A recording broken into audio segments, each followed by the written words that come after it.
TVC News, Abuja. Now to our main discussion on the show this evening. President Tinubu has approved the restructuring of his media and communications team. Sunday Dare, who has the designation as Special Advisor on Public Communication and National Orientation, is now Special Advisor, Media and Public Communications. Daniel Boala, who was announced last week as Special Advisor, Media and Public Communication, is now Special Advisor, Policy Communication. In a statement by Special Advisor to the President on Information and Strategy, Bayo Onanuga, there is no single individual as spokesperson for the presidency. All the three special advisors, according to him, will collectively serve as spokespersons for this government. And this approach, according to the press release, aims to ensure effective and... Thank you for having me this afternoon. We all know that the president is very much at liberty to appoint anyone he so desires to bring up to his team. And let us also be mindful of one thing. The average Nigerian believes that the president's comms team, the communications team, is actually not communicating enough with Nigerians. They're actually not hitting it the way they should hit it. So I believe that's what informed the appointment of Daniel Boala to join the team. It's a welcome development. One thing I've always been telling people is it is the prerogative of the president to bring on board anybody he so desires. For anybody to begin to question the rationale or the decision of the president to appoint people he believes would serve him, I think we are doing a disservice to the sensibility of Mr. President himself. We should respect his office, and he knows what he wants.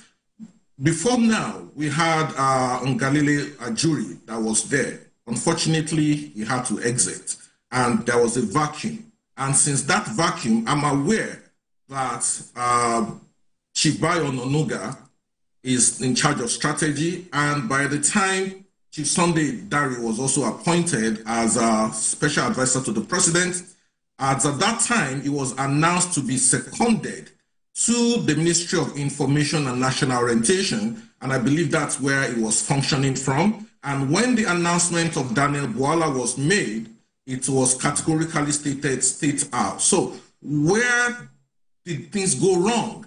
And some things are internal processes that should be done internally without actually trying to foul the hair. This, as at yesterday, Daniel Boala introduced himself. He came on board officially. But from the moment his appointment was announced, there has been a lot of misgivings within APC and even in the opposition as to whether... And indeed, Mr. Adedosu, for obvious reason, considering that, his past affiliation with Atiku Abubakar and the PDP, and and the things he has said in the days leading up to the election, you don't expect people. I understand your position, but on the contrary, some would say it's a public office. They are paid with taxpayers' money, and they do have a right to comment or react to these appointments. Do you agree? I'm not taking away the right of anybody to comment or to criticize, but let me give you a very simple analogy as to my conviction as to whatever the president does concerning this issue. As a follower of the English Premier League, we all know that Frank Lampard is a Chelsea legend. By all standards, by all quality, is a Chelsea legend. But towards the twilight of his career, he left Chelsea and he went to join Manchester City. The first game of that season, when he went to Manchester City, he played against Chelsea. He even scored against Chelsea. And you know what? He came back later to be Chelsea's manager. Why didn't Chelsea say because he had worked against them, he had played against them before, they are not going to have him? It's all about who will serve a particular purpose at what particular point in time. And this is where when it comes to politics, I see things differently. I look at things from the standpoint of what is going to be of benefit on the long run, the bigger picture. When somebody has always been an APC member, he left the party to join the opposition to work for the other presidential candidate. You don't expect that person to market your candidate for whatever reason. And let's be mindful of one thing. This same person has met with the president a couple of times. So it tells a story about the relationship between the president and Daniel Bwala, which I don't have information about, but it tells a story. What I'm trying to say is, when people are trying to focus mainly on his activities as an opposition spokesperson during the election, then I think we don't understand the fact that politics is not about emotion. Politics is all about permanent indeed, and not emotion. I get your point very clearly, Mr. Adedosu, and I think that just a minute, Mr. Adedosu. I get your point, and I think that Mr. Bwala himself established the point you're making right now in an interview yesterday when he quoted Mr. President as saying, "A king doesn't fight everyone around him, else he becomes a lonely king," a lesson, according to him, he learned from his mother. And I also love your football analogy.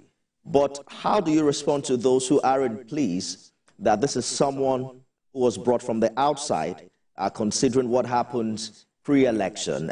Can this potentially affect his performance? That's where I was going before you came in. And I was saying something. Before Daniel Bwala left the APC, he was in the forefront of pushing for Mr. President even before the primaries. At a point in time, personally, on Twitter, now X, I cautioned him the way he was going after the other candidates who are also in the race with Mr. President as at that time. I went after him. I had to caution him of his choice of words with some candidates as at that time. He went after Lawan Ahmed, who was brought up by some elements within APC. He went after some other elements within APC. Are APC members forgetting he did all this for them? Let's also remember, Panika Ade was in PDP for a very long time. He was doing so well for PDP, but APC brought him into APC, and like they say, he was doing the Lord's work for APC. Everybody loved it that, thank goodness, APC did not have him as an opposition element because it would have done a lot of damage to APC. That is what we are talking about. Interest, permanent interest. Politics is not a place where you make enemies permanently. It's all about shifting position based on your situation. This is not about business. This is not about business. Politics cannot be equated, cannot be placed on the same pedestal as the corporate world, where you want to run your competitor down at all costs. Politics doesn't work that way. And that is why I'm saying everybody who is criticizing the appointment, they are within their rights to feel slighted. All right. But in the course of feeling slighted, they should also cut Mr. President some slack. All right. We know that right now, the cons team of Mr. President can do better than all the internal wranglings and politicking that is going on amongst them. The Prime Minister of India just came, and the general feeling amongst Nigerians is that the cons team of Mr. President dropped the ball. And if they've been saying they dropped the ball, when are they going to pick up the ball? They need to come together and stop these bickerings and stop this internal wranglings. Mr. Adedosu, we are due for a break now. When we return, we'll talk more about the business and of media and public communication for Mr. President. Stay with us, everyone. Bola Ahmed Tinubu, do solemnly swear. In the month of November, on the 2nd of November is the International Day to End Impunity for Crimes Against Journalists. On the 14th of November is the World Diabetes Day. On the 17th of November is the World Day of Remembrance for Road Traffic Victims. On the 18th day of November is the World Day for the Prevention of the Healing from Child Sexual Exploitation, Abuse and Violence. On the 19th of November, it is the International Men's Day, and it is also a day to mark World Toilet Day. On the 21st of November is the World Television Day. And finally, on the 25th of November is the International Day for the Elimination of Violence Against Women. Stay tuned to TVC News for this report and analysis. TVC News, first with breaking news. Bola Ahmed Tinubu, do solemnly swear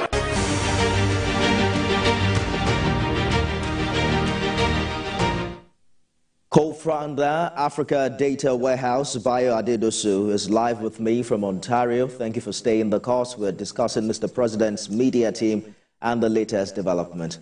You know, there are questions around what the specific responsibilities of each member of this team is. The perception out there is that the roles do intersect and that they will have to speak with one voice. Do you foresee a challenge in this regard? Honestly speaking, I am as confused and concerned like the average Nigerian, okay? And the reason being that when you now declare that everybody is a spokesperson, it simply creates a room for confusion because communication should be centralized. Well, let me use the corporate word. In the corporate world, even when you are working in the Corporate Affairs Commission or department or the communications team, it is not everybody that can speak for that particular organization. There is a particular person saddled with the responsibility of speaking for that organization because there is a need to have a standard. And when you now have multiplicity of voices speaking for the president, there might be a case of divergence from the message. The message might be the same, but the delivery might not be the same. And that is where the risk is. Because every individual, all the three personalities involved are wonderful people. They are all qualified in their right. They've earned their laurels. They've earned their flowers. Nobody can take it away from them. But when you do not centralize communication, you are giving room for distortion. You are creating room for confusion.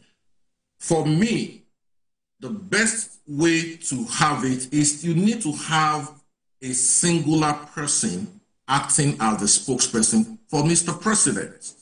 The person who is releasing press release can be doing his press release, but for me, ordinarily speaking, I would want a situation whereby Mr. Bayo Nonuga, who's like an uncle to all of us, is actually at the head of the pyramid, is the one that vets communication that goes out. And this is where structure is very important, where processes are important. What I see right now is lack of a structure, lack of processes. And they need to bring in people who can actually help to build up structure and properly spell out roles and responsibility.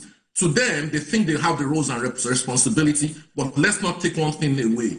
There seems to be personality clash. And the personality clash is when you now say everybody is speaking for the president. Everybody cannot speak for the president. In the last administration, we had two individuals, Femi Adesina and Garba Shehu. Recall that at some point they brought in some clarity as to what they were doing, that Femi Adesina was going to speak to the policy of government, while Garba Shehu would speak to the personality of Mr. President at the time. With time, we're probably going to see how this new collective spokesperson approach impacts on the effectiveness of this administration's communication strategy. And, my question is, if any, there's a question I want us to ask the people within the comms team. When the appointment of Mr. Chief Sunday Dare was released as a special advisor to the president in the office of the Minister for Information and National Orientation, at that point in time, what was he expected to be doing at the Ministry of Information? And when the appointment of Daniel Bwala was announced and he stated State House, what are the areas of convergence and divergence between their roles and responsibilities? Because I believe unnecessary bottlenecks are being created for no reason. Their jobs are already cut out for them. There's so much for them to do that is not being focused on. But with all sense of sincerity and respect to the personalities involved, the memo that came out yesterday, the press release that came out yesterday, should have been an internal memo, internal reorganization that the ordinary Nigerians should not be exposed to. Because honestly, Nigerians see it differently. Nigerians see it as a form of power play. Nigerians see it as a form of struggle within the cons team. What we need, what Nigerians need right now, there is a vacuum of communication with regards to the tax reforms bill. Nigerians are not being informed. There is a section of Nigeria, the northern part of Nigeria is feeling shortchanged. Some people are being deliberate and mischievous about the tax reform bill, and nobody is taking that up. Why is it that is the composition of the comms team, of the communications team of the president, that is the focus? The president is away in Brazil. Nigerians are not being fed with information. Look at the real-time communication we got when the Prime Minister of India was around, Modi was around. Nigerians had to be going to the social media handles of India to be getting information. We can do better than what we are doing. Look, at the end of the day, this is why people believe there are too many hands in the jar. And if there are too many hands in the jar, then there's going to be confusion, there's going to be overlap. Right now, there is an overlap. I think the president himself needs to come in, call our three brothers and our uncle and brothers into a room and speak with them. There is work that needs to be done, and that is to market the president. That is to publicize the activities of the president. Social media presence is not there. They are not even occupying the space of traditional media, which is the radio. The average Nigerian does more with radio communication than social media. The people on social media are not as important as those rural people. They are important, but the rural people are being fed wrong information through the traditional media outlet. And this is the area that we need to focus on. Enough of this internal wranglings. Well, it sounds like you're scoring the team members very low.